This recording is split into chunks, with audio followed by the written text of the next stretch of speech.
whole deal. All right, guys, we are now live. We had a little glitch here in the computer, but we are live. Sorry, we're a couple minutes late, but get over it. We are joined here today by the world renowned, world famous, Infamous maritime archaeologist, Mallory Hass. So Mallory's joining us, but say hi. And I guess before we get started, though, Bender, you better read that disclaimer. Okay. The opinions expressed in this program are not necessarily those of Double Action Dive Charters, Dive Right In Scuba, B. Larson Metalworks, Fully Tech Marine, Fully Tech Charters, Fully Tech Mechanical, the Discovery Channel, Drain the Oceans, Drain the Great Lakes, or any other programs you might be watching. Anything you hear is purely fictitious or coincidental. So if you hear names that may sound familiar, it's not real. It's just all fiction. So also, there's going to be some coarse language in this episode. Viewer discretion is advised. It's time to put the kids to bed, unless, of course, you're in California, in which case you're a shitty parent. Your kids are going to turn out anyways. Bob, what are you drinking? All right. Well, I had a couple things I got to talk to you guys about. We're getting on that. First of all, I'm not drinking anything fancy. I am currently drinking my Corona beer to celebrate, the Wuhan virus here. But I got some good news for the show. I need to share this before we go any further because it involves drinking. Okay? We have an unofficial sponsor. Oh, you got a Ships Project t-shirt. I do. So we have an unofficial sponsor of Liquorman's Old Dirty Canadian Whiskey. And we were going to have to cancel the show if I ran out. And I was about out. Well, I got a real good guy from Canada. Owns a dive shop up there. We might as well mention his shop. It's called Benthic Scuba.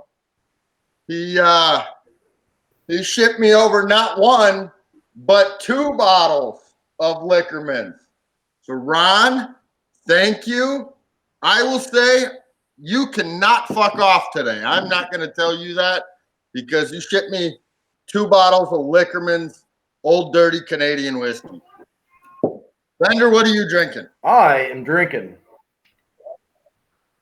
Armour's Craft Lager. Now, Armour's is a little wee brewery. It's about 37 steps from the house. If you walk through a river and over some barbed wire fences, and if the bull doesn't get you, it's not that far of a walk, but it's a hell of a stumble. It's craft lager. Let me tell you, if you drink about 16 of these, you feel like you spent the whole day dragging logs out of the bush, and it gets the job done. And I'm excited about today's show. We've got some really cool stuff going on. We got awesome guests tonight. Some cool guests lined up for the next couple of weeks. We got our shit together. Like, we actually had all the technical bugs solved about 2 minutes after 8:30 tonight, so we're on it. Okay, but I'm excited. I've been drinking Black Rifle coffee all day, and it's a combo. It goes back my old racing days. So yeah, I'm excited. Jesus, I've already forgot the guest's name. What's your name again?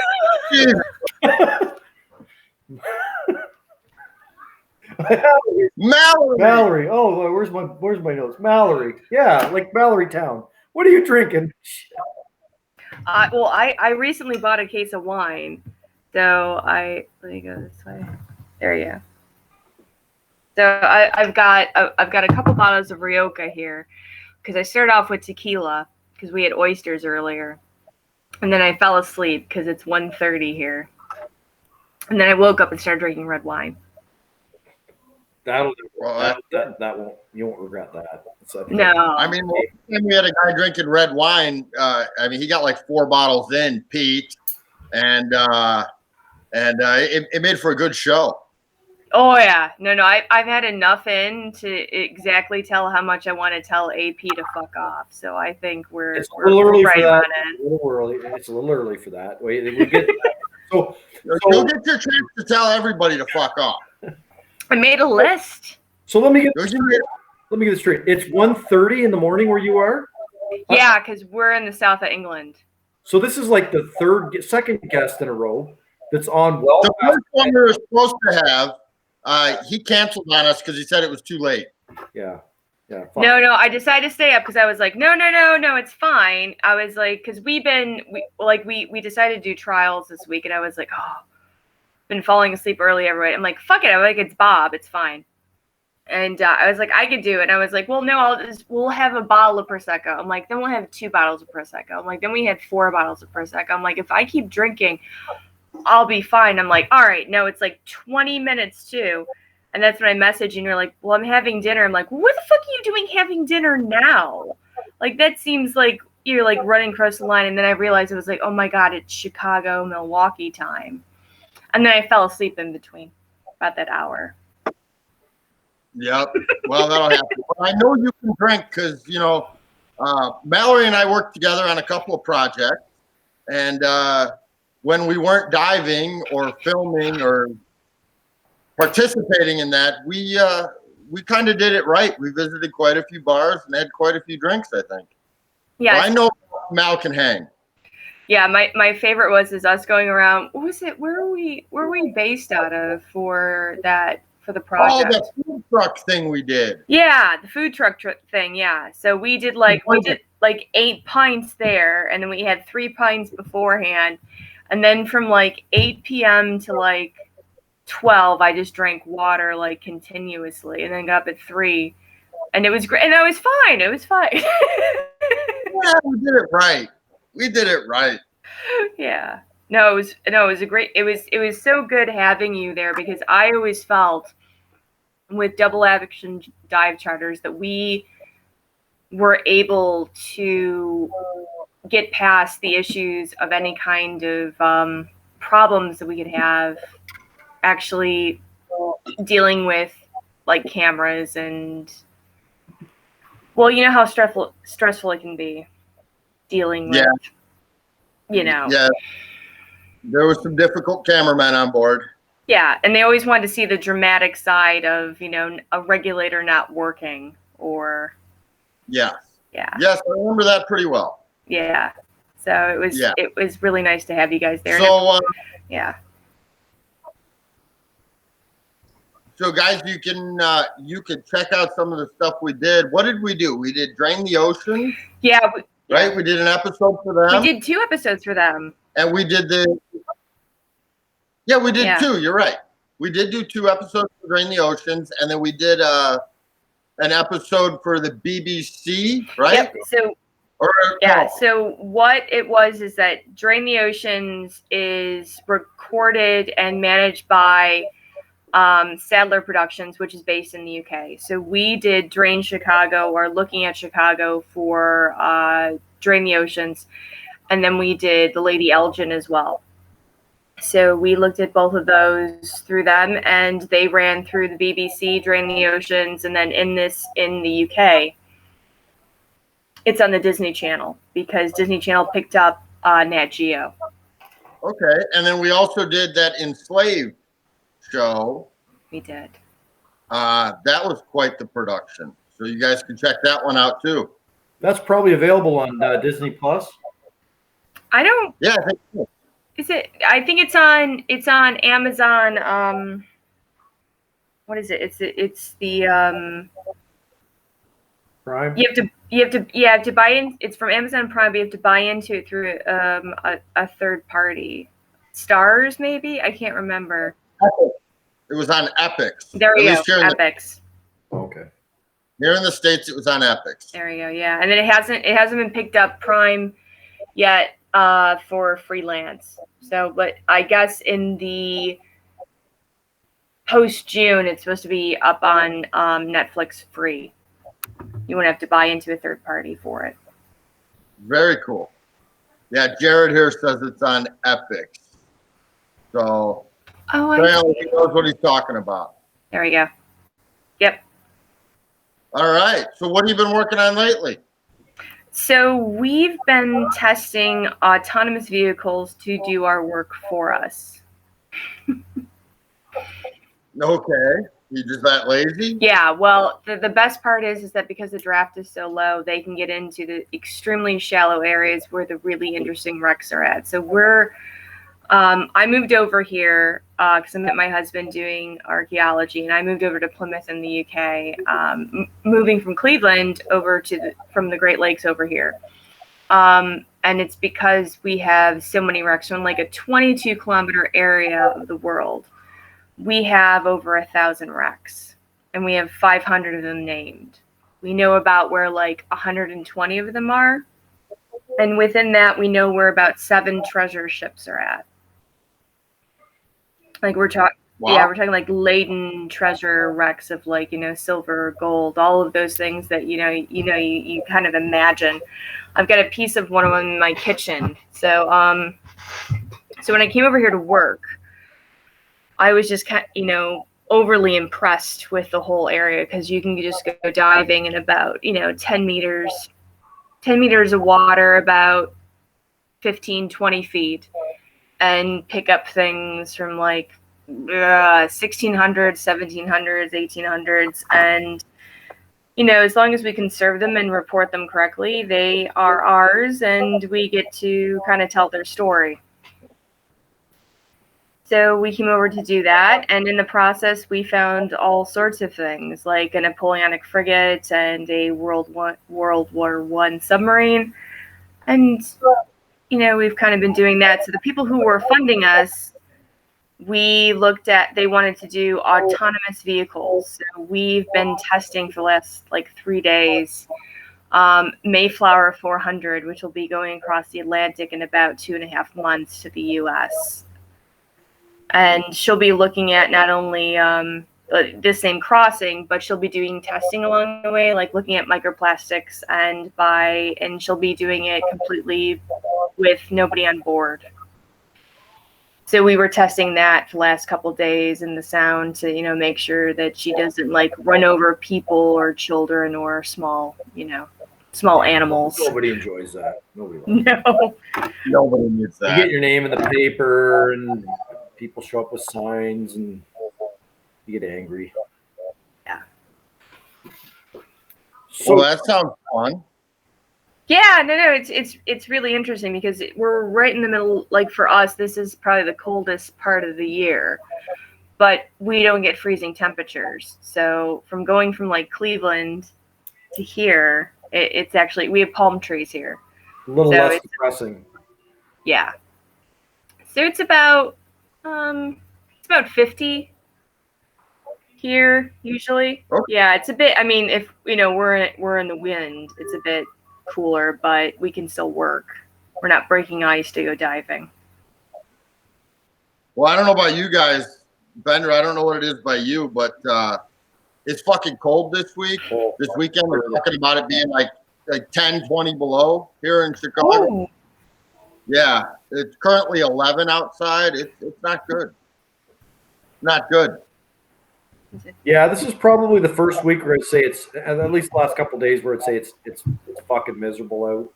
We've had a good run so far. If we got a couple of weeks of this, even a month of this, we'll deal with it. Spring's coming. So Mallory, I want to talk to you and hear about the ship's project. I think it was pretty interesting what you were telling us. Yeah, she thought we were live. She just started going at it, and we're like, But hold on. Before we go there, I want you to tell us about Cleveland. I think we have some mutual friends, and I have a question. So, do you do any diving there in Cleveland? Well, I used to. I mean, not so much now because that 3,000-mile, space. But I used to, yeah, a lot. I did all my early training there. So we have some mutual friends there, and this picture came up the other day. I'm going to show this, and I have a question about this picture. Are you wearing a shirt? No. One of the things I really wanted to do, I wanted to go diving down in the river because they were finding shark's teeth. So I'm like, oh yeah, I want to go. But I was always on a project, and then Tracy had a spot left. I'm like, well, we need to go, and he's like, well, you need to take your shirt off for the shot. I'm like, all right, that's fine. So you were not wearing a shirt. That's all we needed to know. Yeah. Thanks for clearing that up. I'm sure everybody here wanted to know this. I just thought I'd share that. Just thought I'd share that. It's gone now. You're okay. Oh no, it's up on Facebook. So if anybody wants to look at it, they can. I'm sure there's worse stuff from New Orleans I put up there, so it's fine. Decent. Well, we'll have to look it up. So, all right. So tell us about the ships project. So we kind of took a good idea and launched it into a much bigger project. So because I was talking about how many shipwrecks we have like in this like 22-kilometer area. With all of that, it means we've been a port since like the Bronze Age. So right behind me, I don't know if you can see. So on the floor, I've got some pottery here. Okay. So that's from the 1700s. And then I've also got some anchors over here. Over there. All right. So these are anchors from the Bronze Age. Which means before Christ. Okay. So they're pretty old. They're very old. And we have the only other Roman anchor to be found in UK waters. Really? I'm guessing she's going to go grab it and show us. Don't break it. What is this?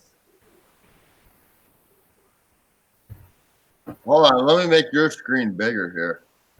Let's get rid of Blender, myself. There you go. So it would have been held like this. It's like a stock of the anchor.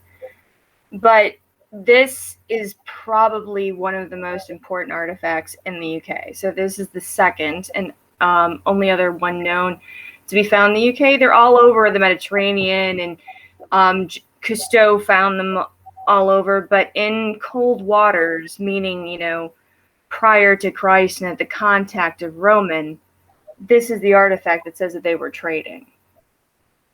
Wow. That's pretty cool. Yeah. So it's fascinating. When we look at the archaeology or the history locally, the Great Lakes, there certainly was indigenous people going back, to probably before the time of Christ or well beyond that. But Western civilization didn't exist here, until 300 years ago, give or take. So what we look at as being an ancient artifact or an ancient shipwreck is really just pretty much brand new compared to the work you're doing in the old world. I think that's the thing. We can kind of put this all into context when we look at things that are only a couple hundred years old. So for the UK, if we were to dig through things that are Victorian, like early Victorian, 1820s, they kind of get thrown out in the record. They're noted, but we don't record them the same way that we would in the sense that the Americas would. So in the same way that bottles are found in the UK, which I've got like quite a few up here. Yeah. Holy shit, There. Michael J. Fox. From the 1700s, they're not found the same way in the U.S. So are those liquor bottles? Like, is that like a liquorman's bottle from the time, or? Yeah. So the squarish one is a gin case bottle. So gin used to be carried in cases that were square, like the bottles are squarish on their sides, so they could easily fit and we could ship them. It's really neat because I watched a thing about Costco. And I don't know if you guys have noticed, probably the last 5 years, your peanuts come in a square jar now, and all the shit comes in square containers. It's and they're oh, this is the latest technology. We're able to save so many trucks a year and all this shit. You're telling me before Jesus Christ existed, someone to come up with this to move gin around? Well, at least in the 1600s, we already knew that square bottles fit better into wooden cases. Yes. So from that point of view, you can easily find bottles if you were to go to like a swap meet here, and and buy them for probably about $30. Yeah. But because history starts so far advanced, antiques are a bit something different. So when I was working in Falmouth, which is down the coast, I can buy plates from the 1670s, and it's not really a big thing because how far back the history goes. Well, I need to say this because being the only American here, at least still in the States, history began on July 4th, 1776, and everything else before that was just a mistake. Just put that out there for the world to know the way it is. Where's that picture of you in your American undershorts? Oh, nobody needs to see that. Everybody needs to see that, because one of the things that I thought was great is our BBC producer who was on the boat with us, who was a bit more different, conventional than the rest of us. Was like, he's really proud of those underwear, isn't he? Did Bob make a habit of reminding him, reminding him about back and, throwing the tea in the harbor and that whole thing, or is it? Oh, no. Like, no, the best part was because we had the GoPro underwater, they'd pan over to Bob, and they couldn't pan over to him completely because he was just in the water. They could only do from his head up. Yeah, because of what he was wearing. There was a bit of that. Yeah, there was a bit of that. Yeah, she was an interesting one. I mean, the BBC is. I mean, they're very conventional in the way that they film things. They're where you can see from her point of view of what she was recording versus AP. There's a very big step in what they thought was important. And you go and you learn about those things. And well, anyways, I'm glad that they thought it was important to look at the Great Lakes in that sense. Absolutely. Yeah. Brandon, you got any other questions? No, but I'm sure I'll think of some. I'll think of something. Well, how about we stop here for a second, and Bender's gonna we play a segment on this show. Shit. No, you keep it going. I got to go find that.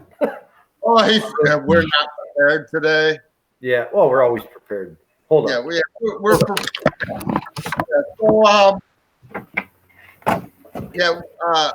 Jesus, Mallory, what are you doing?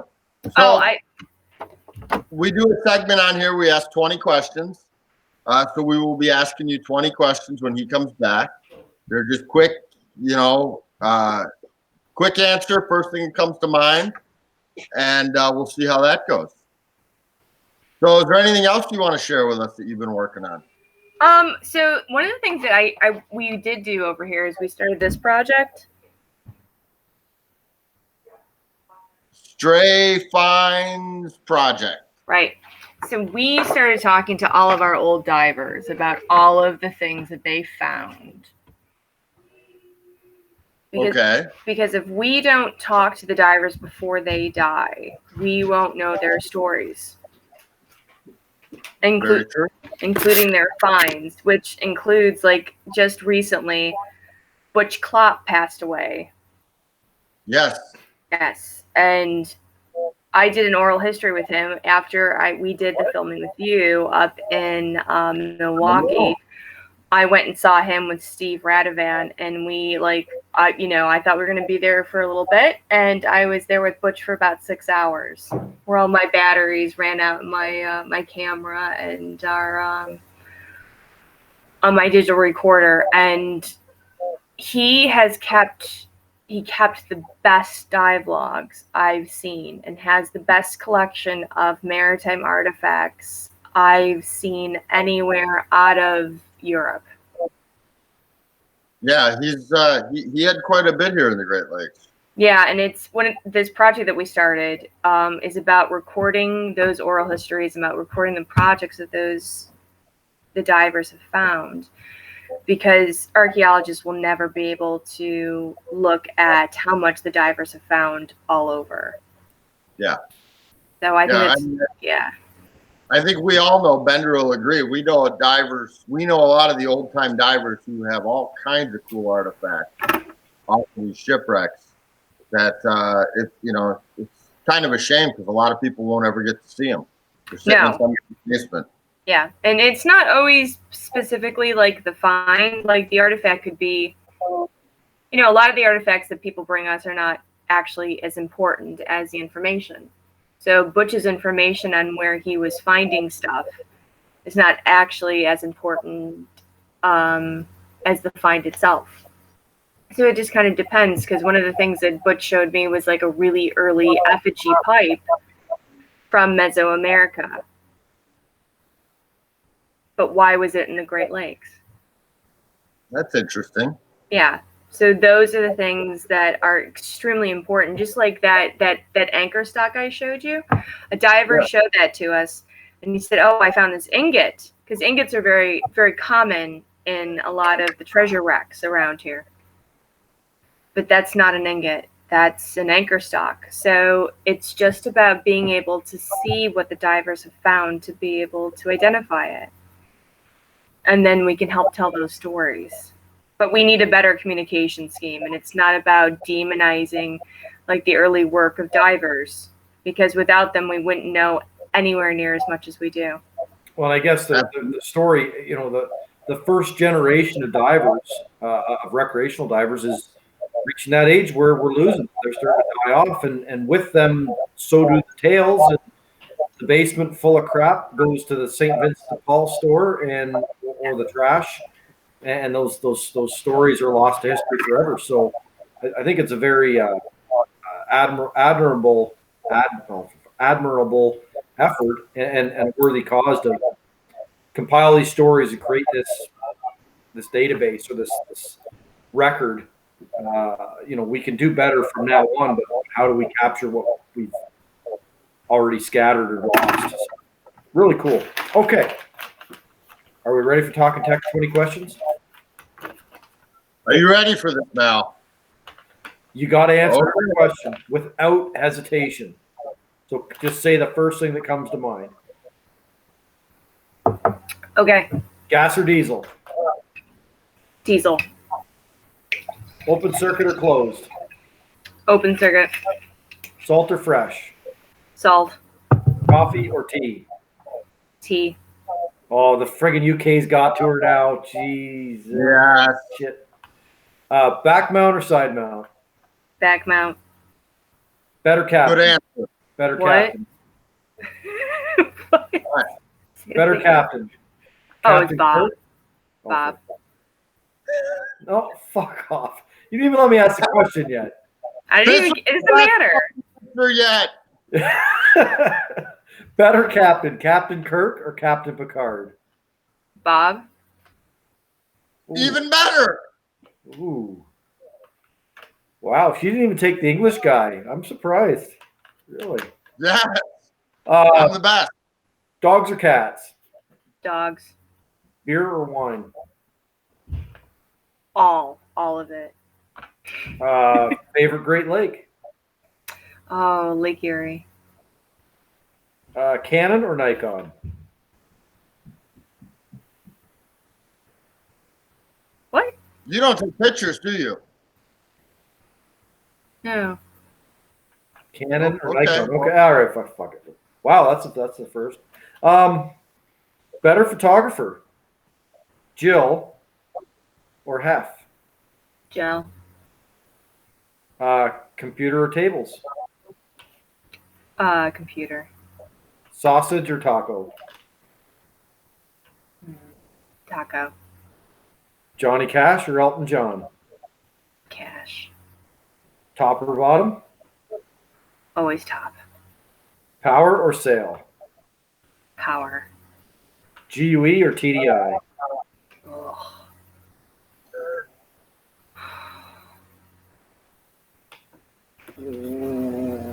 Good answer. Patty. Oh, okay. This show is over. Sweet or salty? Salty. And this is probably the most significant question or a relevant question for this guest. And it seems every guest, there's a certain question that's actually really relevant. And this one is rust or wood? Wood. And that's Talkin Tek 20 questions, everybody. How was that? Is that what you expected? I had no idea. No. You know what? I really like the best captain answer. Oh, it's always going to be you. After, like, having my equipment fail and, like, not being sure, and then, like, you know, having to handle all of the issues with AP, and I'm like, I need to go and do another dive with this kid before we go and do this dive that has to be on camera. And you're like, oh, we'll go and do it right now. I'm like, that's great. We're not going to ask permission. Let's just go out. Bob took me out. We did like a 30-meter dive, did everything, checked all my equipment, felt completely safe with him. And then the next day we were able to do, you know, the dive. You know, I felt really comfortable working with Bob, which is very hard to do. So Bob will always be like, you know, if we have to work in the Great Lakes, I'll always ask Bob if we can do it. It'll always be him. That's why we went from AP and we worked with him with, you know, with Nat Geo. Absolutely. I like to take care of you guys. Well, yeah. So I mean, I'm going to be honest. You were probably the only one on the boat I actually liked and could tolerate. So, yeah. oh, come on. I remember every night Bob would get in the truck and he'd call me and just start like putting combinations of swear words together that I didn't know existed, but they still made sense. And it just like, yeah, if you've ever done, like you do TV, like this is something you do a lot of. And I've done a little bit of TV stuff. Bob's probably done more than me, certainly more. It is fucking tedious.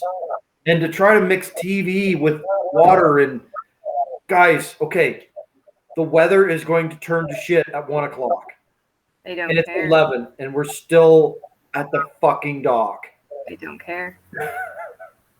No, so we worked with AP in 2018. So we're in the deep south of England, and then there's the whole coast of like Devon. And they decided they wanted to look at slave wrecks for this TV program. But because they had already pissed off everyone else in the projects area of slave wrecks, including Smithsonian, they couldn't look at the really good wrecks. So they started using their own researchers to look at other wrecks. So we started off looking with them at a wreck in Ilfracombe, which is in North Devon. So we're in the south. We went about 2 hours north. And while we were up there, you know, working with Richie and with Phil, we explained to them that the wreck that they were looking at in the beach had already been picked over for years because there was a book written about it and everything had been picked clean. What didn't happen is that they didn't listen to the research. They didn't listen to the report that they paid us to write. So it's nothing like getting paid to do something and then not listening to it. But they did this like all the time, and including like the safety procedures. So it kind of depends on what the focus of the TV program is. Like Nat Geo never questioned our ethics and never questioned what was the right focus of the program. And AP always did, because they had a prerogative to kind of tell something that they thought wasn't being presented prior. But it had been presented prior. And we tried the best that we could in certain circumstances to tell those things, which included like wrecks that had, well, in this case, in Ilfracombe and in the Great Lakes, were part of something that weren't slave related. So The one in Ilfracombe they were part of a prisoner issue, and all of those people were not slaves. They were just prisoners of war. And that's kind of not really fair to the generations that came from those people that then came to England. Because if you were saying that you're slave stock from, this shipwreck, it's very different than being people who fought for their freedom. Absolutely. So I guess we could summarize it as I guess different producers or different media outlets are either in the business of telling the story as it happened, or they're in the business of entertaining, maybe selling their own narrative, but probably just in the business of entertainment. And if a story that isn't entirely true, or maybe is cherry picked, is more salacious and entertaining, that's what makes the cut. Is that an accurate thing to say? Oh, absolutely, yeah. We were what we refused to say, they then later dubbed over with other actors saying those same things. And it's hard in industry when you're trying to sell something that is true rather than something that will sell. And there was a lot of screaming, a lot of bitching, and a lot of moaning about, there's a lot of swear words. There's a lot of, like afterwards going, what the fuck are you doing? Oh, yeah. Yeah, we had many conversations on that, about how unhappy you were with that mess. Yeah, and it's one of the things is that I continue to work in archaeology, and you can't say things that aren't true, even though they make for good TV.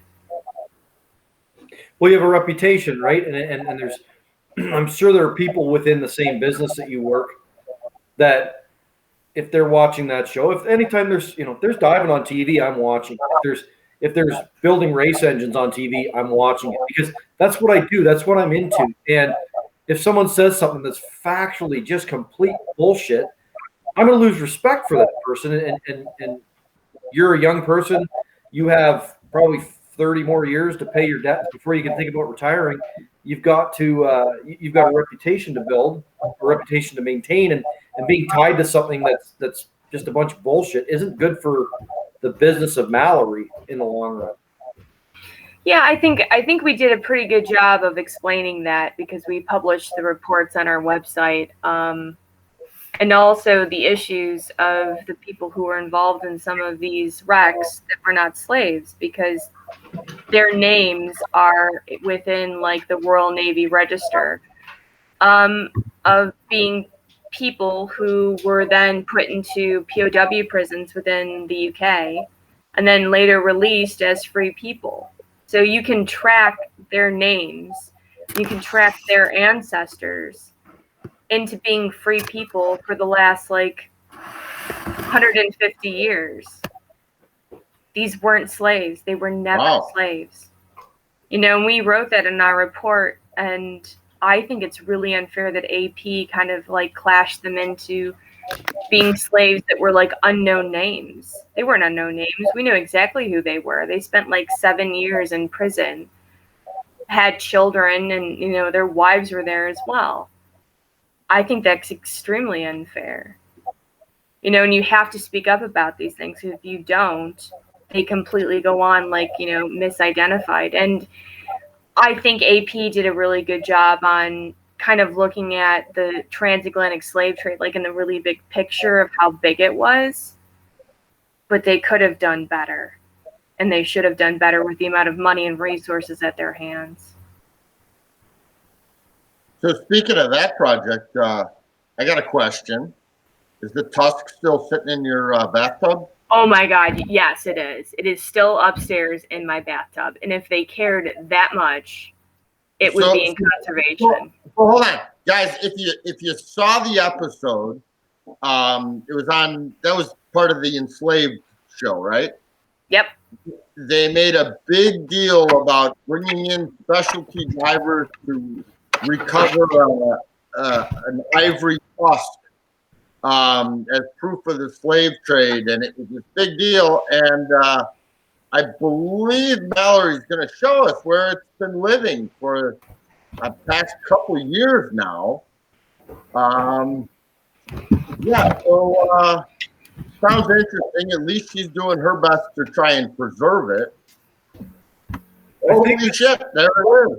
This is the first Talking Tech episode ever shot inside somebody's bathroom. Another first. So this is a mastodon tusk then, or what are we looking at? No, it's a West African tusk from an elephant. But it came off of a slave ship. It did. So it came off the slave ship that was in England, F-35. Okay. Yep. So That's pretty cool.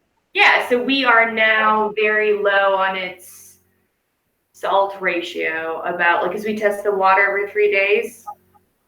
We've been through this for the last 3 years. Don't you just want to take a bath someday? Like, is this like? Well, I had it out in the garden, and I had it in the big tub, and then I thought, because we were traveling, wouldn't it be terrible if we came back and some gypsy stole it? Like, how would you explain? Hold on, are gypsies a problem over there in the UK? Is that an issue? It is. We have Borat on next week. Give me a cheers, gypsy. Yeah. So they call them travelers in this country, but they're Irish travelers, gypsy. Like I'm from Romany stock, like I'm Hungarian gypsy, but they have their own. It's like being like Eastern European here. All right. Well, Bender, I think at this point in the show, after we've just been in Mallory's bathroom, I think it's time to take a shot. What do you think? I've been ready for a shot all day. I think it's time we have a shot. So, guys, I'm going to go grab my opened bottle of Wickerman. I don't need to open these yet. I'm going to grab that. We'll come back and we'll do a shot, okay? Please, no.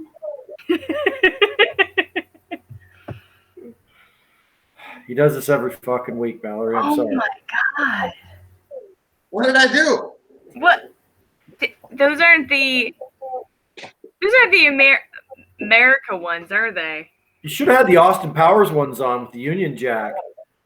I mean, actually, I feel like today I should have had the Borat suit on.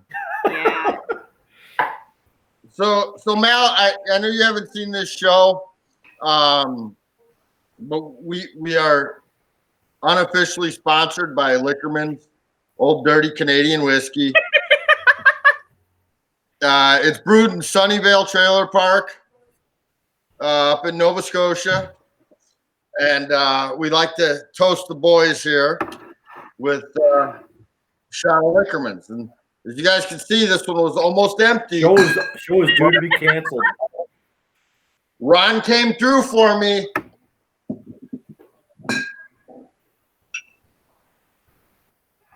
All right. So, cheers, guys.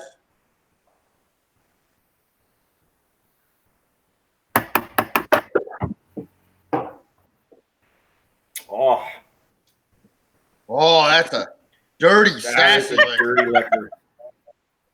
So, before we get back to our interview with Mallory, which is really gone almost right to the toilet. No, it's gone to the bathtub, anyways. I want to talk about Lickerman's a little bit. As we kind of joked last week, some really cool ideas come out of this show, and we talked about a photo contest last week, and it was just we don't plan any of this stuff. It just kind of we spit it out, and what we come up with and people throw around can become reality. And we are this close to nailing the deal down. I've got right here in my hand. I've got a list with 10 names on it. And I'm not going to tell you guys tonight who's on this list. We're not telling them. It's a big secret. But there are 10 of the world's finest underwater photographers from all disciplines. So it's not just cave guys or girls. It's not just wreck people. It's everybody or people from all walks of underwater photography. And we've got the name for it. We're working very, very closely with a manufacturer, which will remain nameless until they put up or shut up. But we got a name for it because I was talking with the spokesman for the manufacturer that we're close to having to deal with. And it's going to be contingent on one thing. So I'm only able to say this one more time because he's probably not watching the show tonight. He said, we love the idea, but we would appreciate it if you wouldn't refer to our products as shitty. So instead of the Talkin Tek Shitty Camera Challenge, it is the Talkin Tek All-Star Shootout presented by Liquorman's. And the winner gets a bottle of Old Dirty Canadian whiskey and the bragging rights as the 2021 champion. So tune in another week or two. We'll have it all nailed down. I got the 10 people committed. I'm fired up. There's some people on this list that hate each other. And hate is a great way to get work done. Oh, yeah. It'll be wild. I am so excited about this. Back to the show. All right, back to the show. So, guys, photo competition coming up. It's going to go all summer long, and we'll end it. We'll figure out the details, but sometime before the end of the year, we're going to get some good photos, I think. It's like the all-star game of underwater photography. Pretty much. Pretty much. All right, guys. Oh, Bob, Pete's on now. Well, Pete Measley. He says hi. Pete, good to hear from you. You'd really like Mal. You should have joined us earlier. She drinks wine like you do. So, yeah, it's been a fun show. I get a bit angry on bourbon now. Oh, angry and bourbon. Uh-oh. I mean, it'll do that. So, actually, again, I keep coming back to Liquorman's. We had, I think it was episode 3, we had Dean Makinacci on, and he's a world-renowned liquor connoisseur, and in Canada we call them alcoholics. And he came on and he did a review of Liquorman's Old Dirty Whiskey. He went into the pedigree of it. He talked about the base in it, and come to find out, it's one of the few, if the only, Canadian whiskey that is made with corn. So it's more like a Canadian bourbon, but of course, a bourbon is an American, typically southern whiskey. But it's very similar to an American bourbon. If you made it in a bathtub that was desalinizing a tusk that was drawn out of the North Atlantic in a trailer park in Nova Scotia. So there you go. It's pretty accurate. Yeah. Absolutely. All right. We got anything else to add, guys? What do we got in the comments? Anybody got any questions here for Mal? Other than, like, why did she agree to come on our show? She hasn't been on the show before. It's the very first question we asked. We're trying to get a guest now. Hey, have you seen the show? No? All right. We're going to get this. Yeah, I've seen your show. Fuck off. Oh, I'd probably do anything for Bob, so it wouldn't matter. Like, oh, I want to be on this. Like, that sounds great. I mean, you stayed up all night. You got on the liquor. You came on the show for me. I mean, you're the best. I know. No, but I had so much fun and always felt so confident with, being on your charters. I just, that's fine. Oh, come on. I always take care of you. You do. No, that was the thing. I always knew that we were going to be fine. No matter how much I had to fight with the cameraman. All the fucking time. Yeah. Jesus Christ. Yeah, those topside camera guys, they're no fun to deal with. No, we were out filming today for IBM with the autonomous vehicles, and they gave me the new GoPro, and they're like, please, can you film anything exciting that happens? And I was like, we're boat handling, so if anything exciting happens, the first thing that happens is the camera goes over. Fucking boat, yeah. So exactly. No. But Oh, here we got a question. Somebody actually wrote in. This is Todd Haar. Todd's actually my cousin. He wants to know if you're thinking of writing a book to document the cool findings or just film everything. No, so we've updated our website on all of the foreshore wrecks. And then we've just started writing about all of the plane wrecks that are in the area around us from World War II, because we've got a bunch of planes that didn't quite make it into the Sound because we were a World War II naval base. And then I've started writing a book on the plates that we found here in Plymouth, which I will then show you that are on my wall, and I'll explain why they're so important. Like a tour of the Jersey Wreck Divers basement. Holy shit. That's going to be next week, I think. Right. Okay. There we go. Okay. So these above me are naval wear plates. Okay. And they're actually very rare because we don't have them in context of where they come from, unless the divers give them to us. But all of the Navy had these plates on all of their ships. So they're the same. They'd be the same plate issued to the entire fleet, as opposed to a liner, which is specifically, like you got an Andrea Doria plate, it's stamped Andrea Doria or Empress of Ireland or whatever. Is it where the Navy is less fluff and more efficiency? Exactly. So they would purchase a large collection of pottery from your down the street, person, because they've decided that that was the cheapest thing to do. But the potter would then go, oh, I've got now a naval wear commission, and they would make their imprint on the plate so that you knew where it came from, but not like the maker's mark. Sometimes you turn over a plate, you like look at the maker's mark and you know exactly who made it. But because the early stuff was produced in England, and it was black transferware, or we have blue transferware, you wouldn't be able to tell who did it really early. So the really early stuff we get like around 1790s.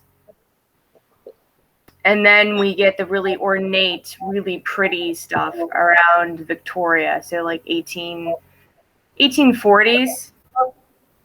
So divers who are less reluctant to tell us or tell the government about their finds have told us about their finds, because we will then put them up on our website and they tell us where they found them. And from that, we've had a collection of plates that tell us the tale of the Royal Navy within Plymouth, but also within what they bought from different potteries. And most of these plates haven't been seen like in a collection. So I would go over, and I still go over to, I still know some of the divers, and we're like, they're in our bubble of, COVID people. And I'd say like, well, can you show me your plates? Can you let me record them? I don't want them, but I really want to hear the story where you found them. And then I'd always take over like a bit of bourbon with me. So it's either bourbon or cupcakes, because that's like kind of the two things.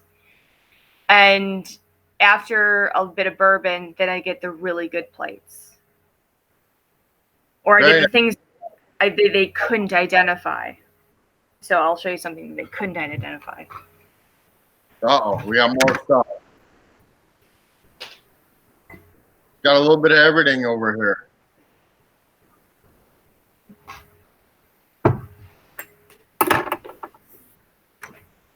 All right, was there any liquor left in that? Or she didn't hear me yet.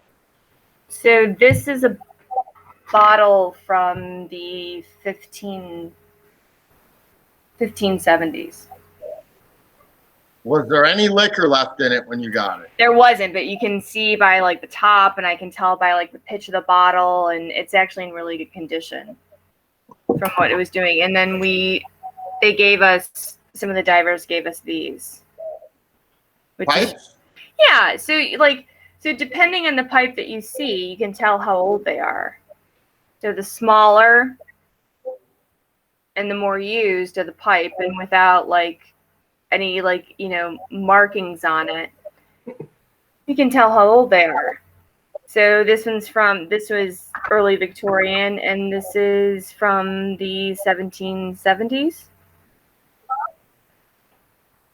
Very cool. So it's almost a new term for the archaeology of this generation, of the diving generation, is like basement archaeology, because people are digging stuff up and they don't necessarily know the significance or the context of it because divers are lazy and we don't do our own research. Then somebody presents you with something that may seem insignificant. Hey, I found this on such and such a shipwreck, and to you, you're able to put the story together and find the missing link. And in the case of that anchor, it proves that trading was going on. There was no other link, known to prove that certain things were going on at certain times in history. I think this is really cool. This is yeah. Anyways, Bob. It's very interesting, Mallory. Todd wanted to know what's the website where you can go look at all this information that you said was up on the website. So it's the shipsproject.org. We just changed over. So we've got an interactive website for all of our foreshore stuff, and then we've got a database up for all of our finds. And one of the things that we really find important, if you know of a find that you can't identify, we are more than happy to help you look to find out what it is. Because we had somebody give us this recently. And what is that? Well, it looks, if you were to look at it, it looks very old. It looks almost like Bronze Age. Okay. But it's not. It's actually World War II, and it's because it's been eroded. It's been like a cap over one of the shipwreck's features, and it's bronze. It's a copper alloy material. So has that been eroded by the ocean, or has that been eroded from its use prior to the sinking? No, it's been eroded by the ocean. But Okay. Because we can tell by what it's made out of, we did a little bit of investigative work. The metallurgy didn't exist until a certain point in history. Okay. Yeah. But we can kind of look at all this stuff, and I also think it's really important to realize that we get these stories from the divers that wanted to look at the shipwrecks early on because they were interested. If we don't get those stories, we won't realize why they were interested. It's not, they weren't pillagers. They weren't trying to take things necessarily. They were just as interested as we are now. And we'll never be able to understand all of the work that they did because there's just not enough of us, from a heritage point of view. We got a couple more comments here I want to share. Tracy's really got it figured out. Boobs, bourbon, and cupcakes. These are the tools to interview old men. So, yeah. Tracy knows that well. Yeah. Yeah. Well, he's an old man. Just putting that out there, Tracy. And hey, Aaron was asking. He said he came in late, but he wants to know what's the next big project. So the next big project is. If I can find it, I'll show you the next big project. Well, it's more show and tell, guys. He's gonna pull out more stuff, and well, at least Bender's showing us his dog, and that's something else when he lowered the camera. So the next big project is this. There you go. Is that a horseshoe? No, is that a hog ring out of like a bull? No. No. Who knows what this is? Bracelet. No. Who messages next? I can see on the chat that knows what this is, and I'll send them a shipwreck chart. Oh, look at this! You're gonna get a shipwreck chart if you guys comment on there what you think that is. So fucking answer. God damn it, nobody's answering. They're all fucking clueless. Everybody's on Google right now, trying to screenshot that and Google. Not a bracelet. No. That's a bracelet, isn't it? No, Aaron, you're fucking wrong. I already said that. She told me no. You're wrong. We got nothing. Oh, now we're getting some answers. Oh, Jeff Lindsay's in the house. Oh, wait. Hefe knows. Hefe knows what it is. It is, yeah. It's a slave ship manila. It's not a cock ring. Who said that? Well, for Hefe, he's got a hammer on him, in case those are wondering. We got from a slave ship. Yep. All right. Big P. Terry. I think you got it. What else did we have here? I don't even know what the hell this is. Door knocker, no. No. Door class, no. No. So I think Tracy cock ring. Thanks, Tracy. No, it's not a cock ring. No, we've had quite a few of those answers. Everybody must think that. They're just thinking about it. Yeah, you know. Yeah. Well, the mind sees what the mind wants. So we know it's from a slave ship, right? Yes. So if you, I probably didn't bring them over, but early slave ships would have had manilas on them that were this big, and they are like bracelets, but they're not bracelets. So it's just a term of money, but they're pure copper. Oh, wait. Hold on. They traded them for slaves? They did. They traded them for slaves. Look at that No. Terry's absolutely right. He said from a slave ship, trade them for slaves. So Terry won. So he gets a shipwreck chart. Big P, the Jedi Master. Just pay postage and handling in 1995. No, we'll send it over. It's absolutely fine. We'll send it over. Absolutely fine. Terry, if you would send me an email with your address, we'll send you a shipwreck chart. All right. Jared says it was a metal band. He defined the manacles, a metal band, chain, or shackle for fastening someone's hands. No, it was more used for trade. No, it's just money. It's just money. They just used this. So instead of it being a coin, it was in the form of this. So 8 of these in the 1600s would have bought you a very able slave. All right. So this is the next project. So about in the middle of the Sound, we've found a site from going through our Stray Finds project from divers who had a bunch of these, finding them in different dates, but in the same area, that they found a slave wreck site. So we went over to that site and did some investigation, and there's anti-personnel cannons, those type of swivel cannons that like you can set back on yourself on the deck. And then I found a piece of pottery from the 1580s. So these manillas date to the early 1600s. Wow. That's pretty cool. It is, yeah. No, it's very exciting because finding something like that is very close into shore, because most divers decide to rush out and go over and go to the deep wrecks. The interesting stuff is in the shallows. All right, we need to pull up a comment because for fuck's sake, Big P, where have you been? We've been talking about this. Did you not see that? Yeah, this is where we learned about it. T, that was the show where I met Mallory. This is what we worked on. We did this together. We were all part of it. We talked on it. Don't tune in late next time, for fuck's sake. We got to cover that. Okay. So, it's Friday. It's Friday. Bender, what do you got? Well, I had 2, but one of them bought you 2 bottles of whiskey, so he's going to get a reprieve. I'll call him out next week. But the other one, I'm fucking politics, man. We try to keep it off the show, and I don't want to call this one political, but Canadian cops are the best paid cops in the world. And they're the best trained cops in the world. So if you're a shitty cop, you don't have any fucking excuse. And I'm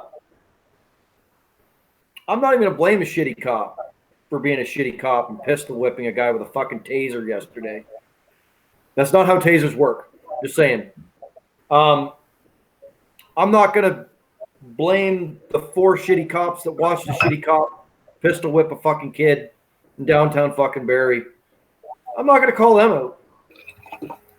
But I'm going to call out Kimberly Greenwood, the chief of the Barrie Police Department. She's a fucking shitty cop because we're going to have an investigation and blah, blah, blah. No, this is how a fucking true leader would manage this shit. All 5 police officers involved in this have been put on administrative fucking leave pending the outcome of a very, very short investigation. And on fucking Tuesday, you fire them all, and then you challenge the union to defend these fucking criminal assholes.